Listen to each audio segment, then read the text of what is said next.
Holdout, not outpost.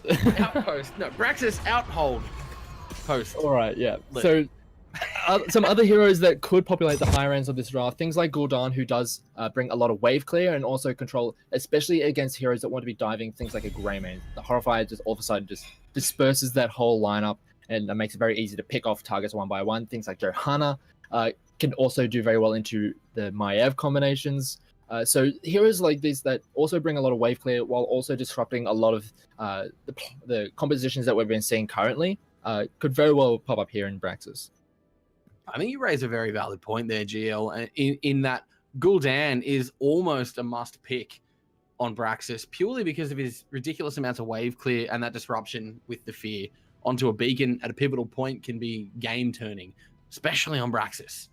Oh yeah, and we're just gonna wait and see if one of these teams want to pick it up higher up in the draft or even just ban it away, just not wanting to allow it to go through. It is going to be Pleb2Pro on the red side, and they ban away the Blaze right off the bat. Showing respect to Blaze's ability to lane control and jet propulsion in, and we see the Stocko Maiev ban coming out from Morton. So no respect to the hacky there. They're going to leave that Chromie open for the first pick. Wonder if we're going to see it, GL. It's actually just going to be the Gul'dan. We're talking about it. It's just very powerful for the map. It does leave open several things for the side of Morton's monkeys. Things like the Stukov, the Chromie potentially.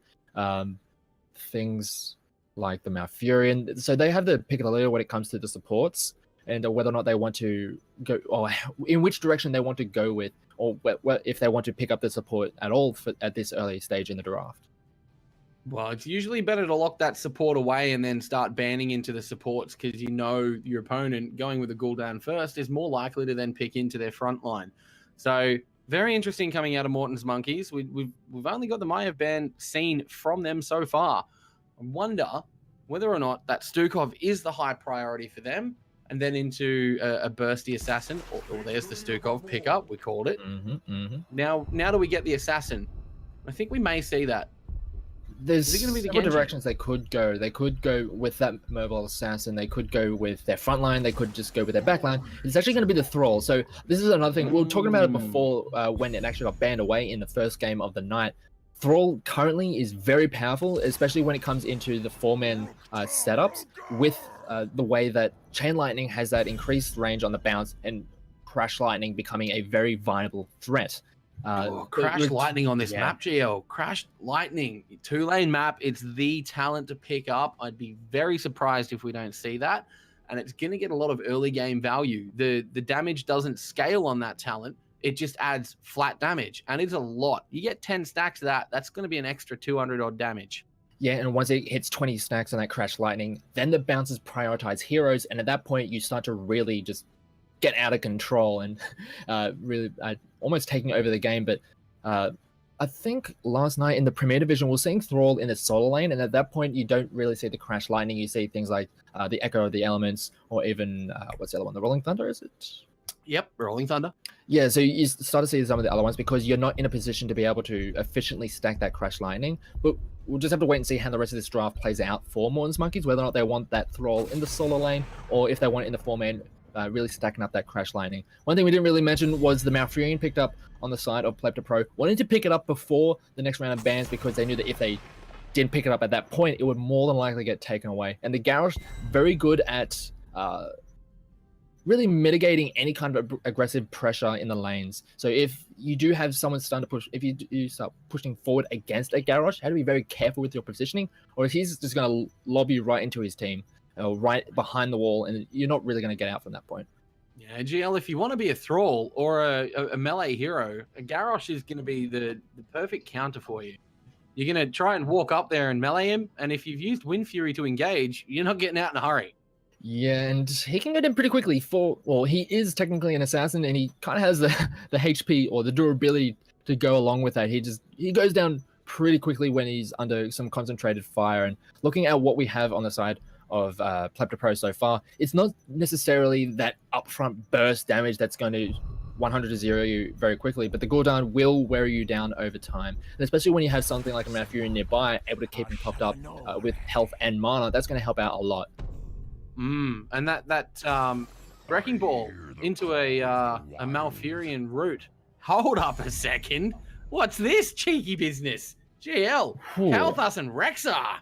We're going to get some Misha action tonight. All right, so Rexar, we don't ever see it. I'll say that. there's a reason we don't see it, and outside of maps like Braxis and Dragonshy, and the reason we see Rexar specifically on those maps is that they are brilliant at controlling lanes and also the objective at the same time. So you can have Misha go to the beacon, maintain control of that, while Rexar himself will clear out the wave. Very similar fashion in Dragonshire. And Rexar also wins the majority of solo lane matchups. So I'm very much expecting to see Rexar in that solo lane. And there's very few matchups that can really efficiently deal with that Rexar, while also just getting through the lane and also putting pressure onto that hero himself. So it's a very unorthodox pick, and going essentially blind into whatever pick is coming out from Pleb2Pro, it could be very risky. Ooh. So the answer to the Rexar is a Dahaka. A little bit of global. Not going to see huge value out of a global on this map, but interesting. I believe Pleb2Pro are probably playing just purely for this lockdown comp, just with what they've selected here. Got the Garrosh into the roots, into the Dahaka tongue, lick your tongue into the turret, and you die.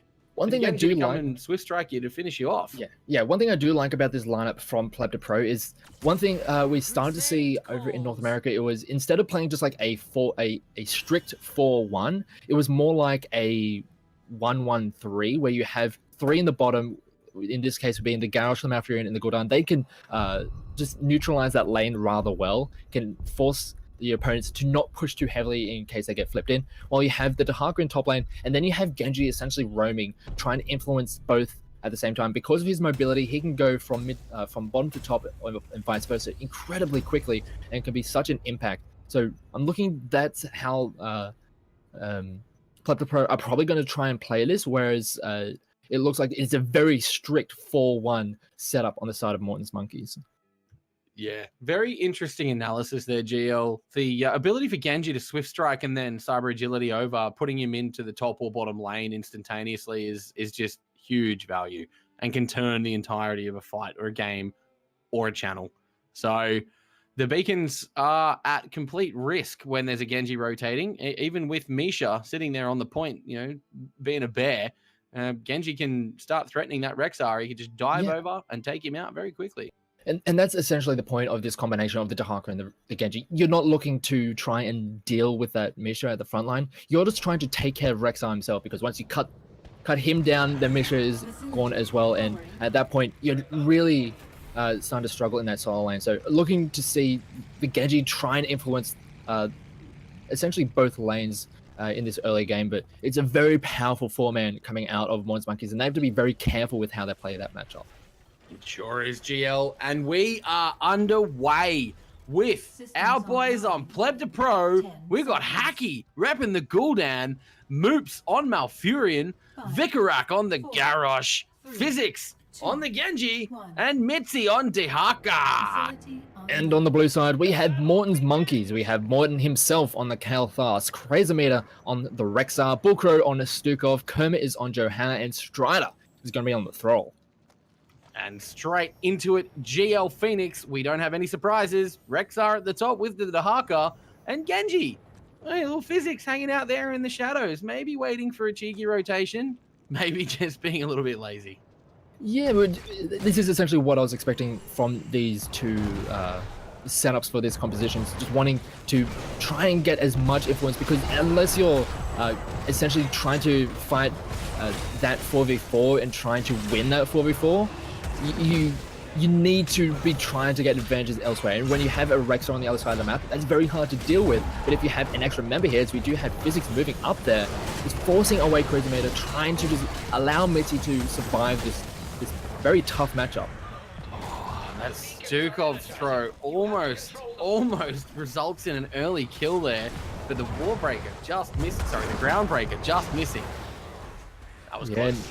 Yeah, and this is essentially what we're expecting from this bottom lane. Because it's essentially pretty much a 4v3, they don't have the power to just straight up deal with this Morton's Monkeys lineup, but we're seeing them try and make plays just mitigate some of the pressure coming out from them, and they're doing quite well at it. Sure, they're taking a bit of damage, but they have the sustainability, the durability to essentially just take these hits and then come back a little bit stronger, and just try and mitigate some of the pressure coming out from Morton's Monkeys. Well, nothing will mitigate a little bit of pressure from Morton's Monkeys like a pause there, as we see Moops potentially drop from the game. Yeah, just the usual ANZ. Yeah, just some typical ANZ problems. Hashtag just ANZ issues. Yeah, but one thing we do see, just looking at where physics is right now, this is the kind of play that I was very much expecting coming into this game. Just having the Genji in the center of the map, being able to use that cyber agility and those swift strikes to make it to either beacon and really influence the larger map and force Morton's Monkeys to at least be aware that that's a possibility. That yeah, we don't really have the Genji with us right now, but he could be at a moment's notice.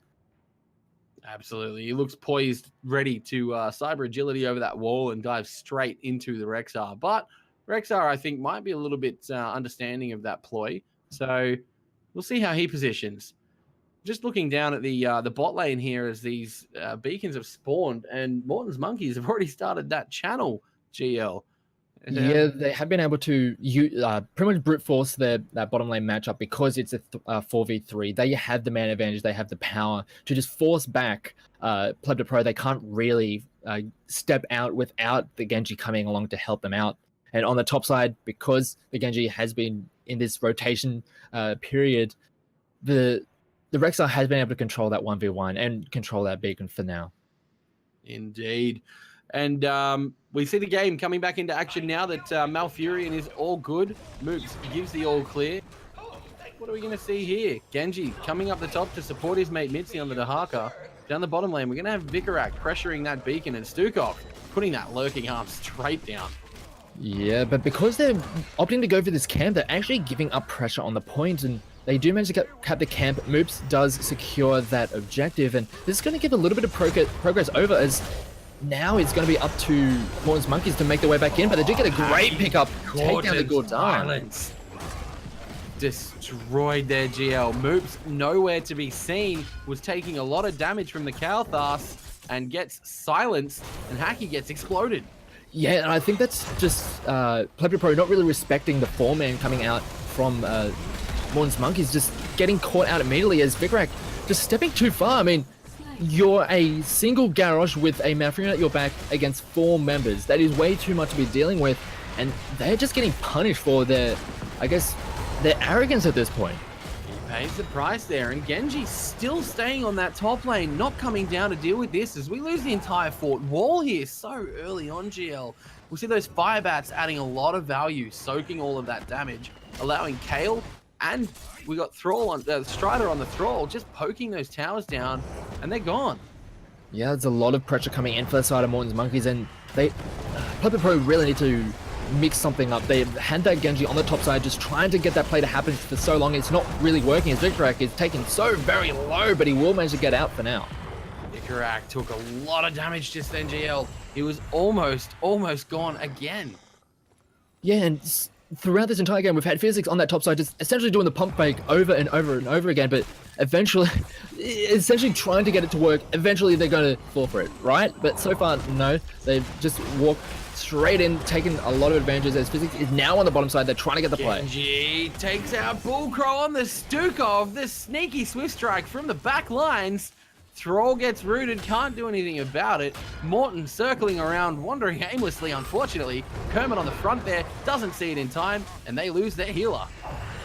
Yeah, and a great little pickup there. Allows them to have that pressure on the bottom side. They do lose it on the top because it is now back to that very lopsided 1v1. But now that Genji is back up there, they're going to be able to take that and get some progress for themselves. As now that it's actually a 3v3 on the bottom side until Bullcrow comes back, is allowed Pleb2Pro to be a little bit more forward with their positioning, but now that it is back to being 4v3, they need to be very aware. They've been getting punished for their aggressive positioning, and now they're starting to realize, okay, now this is a 4v3, we can't be stepping forward like that.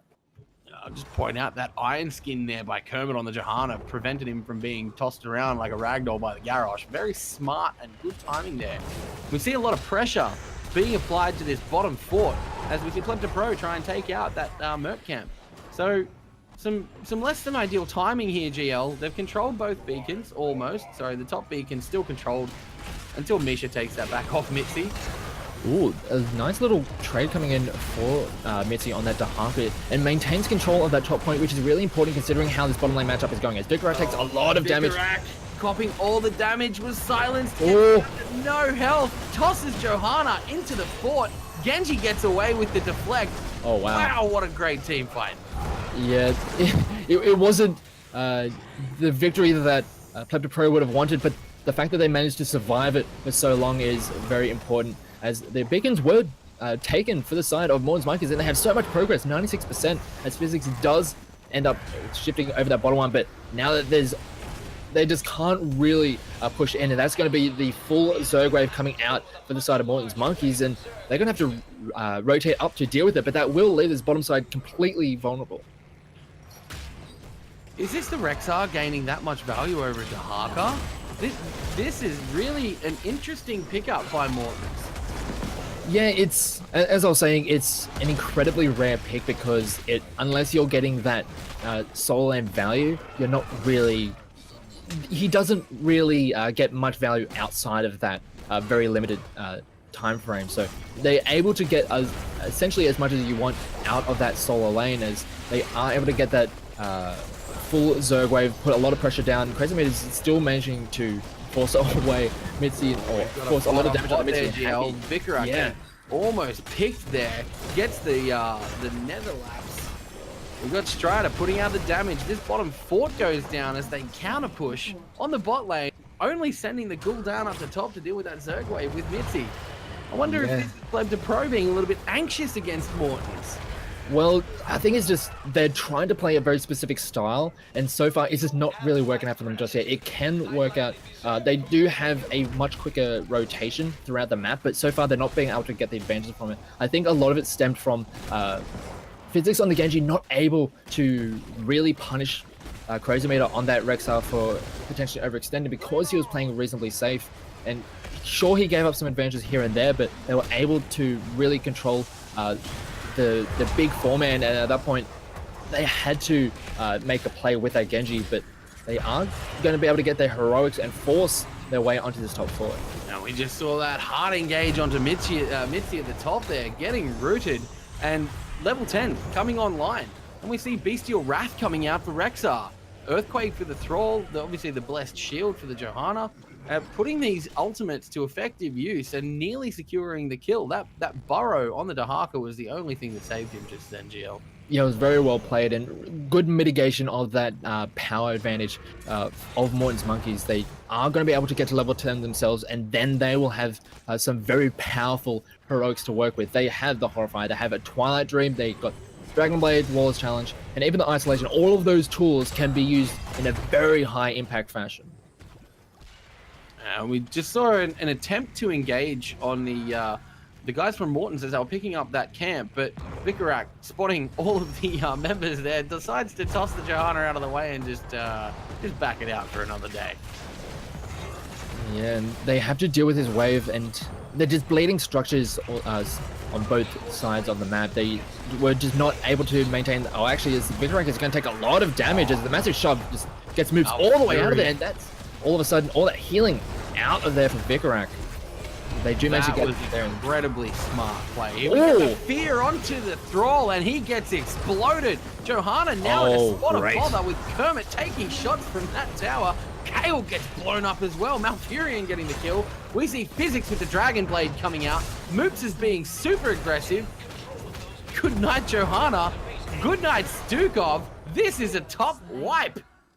And that is exactly the kind of fight that Pleb2Pro really needed. They needed to have that overextension from the side of Morton's Monkeys, and they have all of the tools necessary to punish that style. They have the Dahaka to get that flank with the Brushstalker. They also have, as we saw, the Horrify, the Garrosh really punching that style, and a great play coming up for them. Not only gets the 4 kills, it also nets himself a boss, which is going to really equalize a lot of the pressure that we've been seeing so far.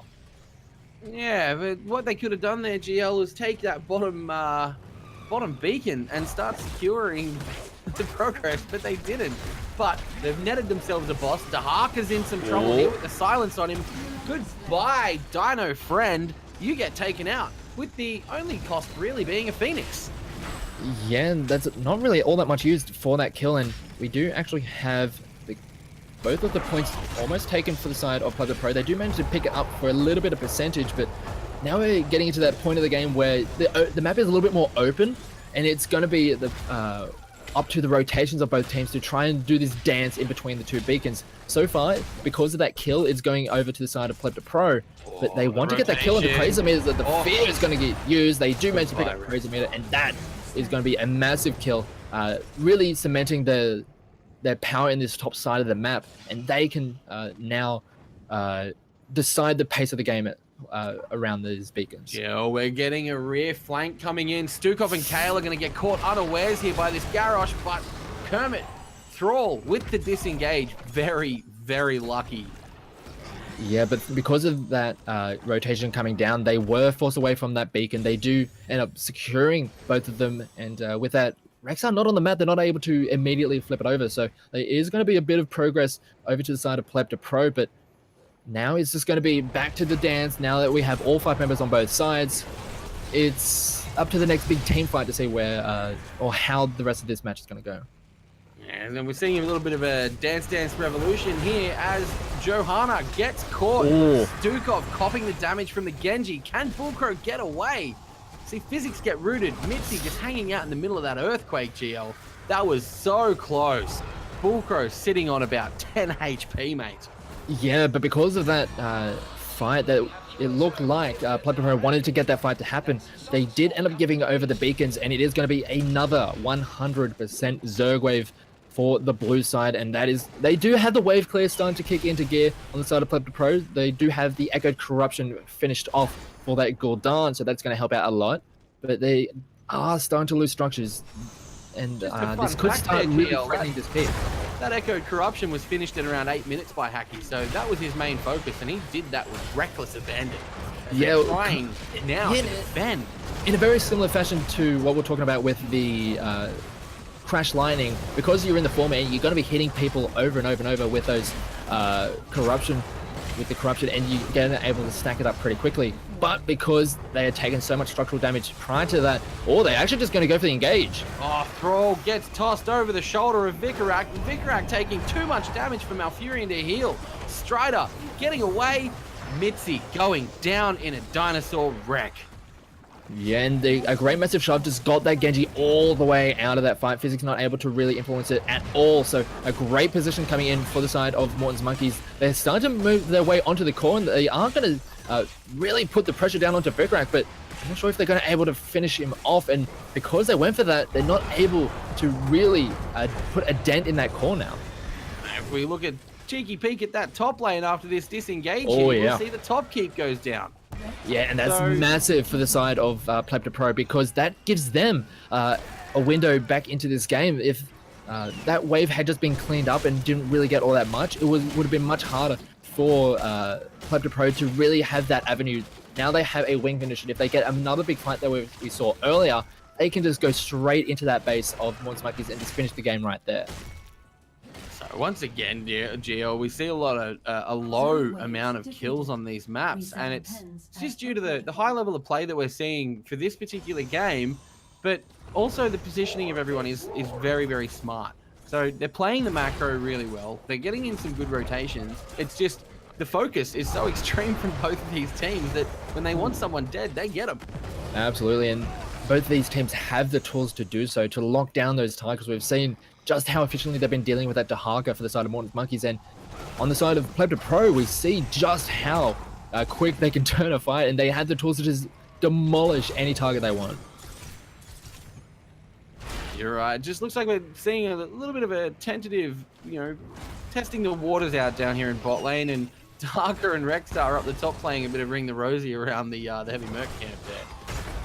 Yeah, it's very awkward position right now for Pleb2Pro, because both of the camps that are, or two manageable camps are taken are on the side of Morton's Monkeys. They do actually have Mitzi coming in from the top side, and they're just going to turn and burn right now. Genji pops the Dragon Blade. He is all over Morton on that Kalthas. Eats a blessed shield.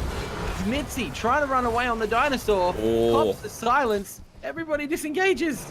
Yeah, and in the end, it's just going to be a nothing fight. It was just trading back and forth, but because of all the commotion that went on, Mitzi really distracting the entirety of Morton's monkeys. They were Pleb2Pro were able to secure that camp and really cancel out any pressure that it looked like Morton's monkeys were trying to push. Whatsoever, GL. Yeah. And in the end, it's just going to go back to square one, essentially. Camps are now coming online for the side of Pleb2Pro, so if they want to pull back a little bit, they can work towards that, but they just want to keep on fighting. Look at the corruption! Re-engage there. Oh, Stukov gets deleted by physics on the Genji. Taunt going onto the Johanna, gets deleted. Morton dodges there. Physics has to get out with that living bomb. Vicarat all over Morton's face. Good night, Prince Arthur. Go Kalthus. Just the home delivery going over there to Mitzi. He just all of a sudden had a Kalthus just land in his lap, so he was able to clean that up very nicely. The fight does go over to Morton's Pleb2Pro, and they're just using this to just start going for this boss yet again. We saw them pick up a very strong fight earlier on, and they just using it to go straight onto it. But now that Crazy Meat is here already, but I'm not sure how much he can actually get done at this point. We see Mitzi actually going to secure that second beacon this time, but Thrall has already taken the bottom beacon away. As they secure the boss, they really need to work on their timing there, GL, I think. Well, they do have a lot of time to work with, and now that they've got this boss coming in, and this is going to force a reaction out of the side of Morton's monkeys, they have a lot of space to work with, and they Morton's monkeys don't necessarily have that global pressure that Pleb2Pro do with that Dahaga. They can't just go up, sneak a beacon, and then make their way back to the fight. And this is going to probably be a 100% Zerg wave coming in for Pleb2Pro, and this could just be the big final punch that they're looking for to finish off this game. It is absolutely going to be a 100% Zerg wave here as Morton's monkeys attempt to deal with this full health boss. Down to around 75% now, clearing out that keep wall, went through the fort like butter. 100% Zerg wave coming up the back. This could be game if Pleb2Pro get a pick. Yeah, all they need is like one or two really solid picks as they do get the one onto Crazy Meat. Rexar! That is one deleted Rexar, silenced. Good night. Yeah, they do manage to pick that one up. They do manage to deal with that boss, but they've still got a lot to deal with. Even more is a great massive shove gets them out of there, but they're just going to get demolished by the heroics from Pleb2Pro. Genji getting so much value with that Dragon Blade. Takes out the Stukov in rapid succession. Morton in trouble against the Mitzi. Are we going to see a tongue grab here? Mitzi B-stepping. Oh, the humanity. Blessed Shield gets all the value. Genji gets away with a swift strike. Mitzi on the Strider now. Thrall goes down. There's only Johanna left. Trying to deal with the Haki there. Kermit is going to fall to that corruption damage, and that is game. Ladies and gentlemen, Pleb2Pro versus Morton Monkeys.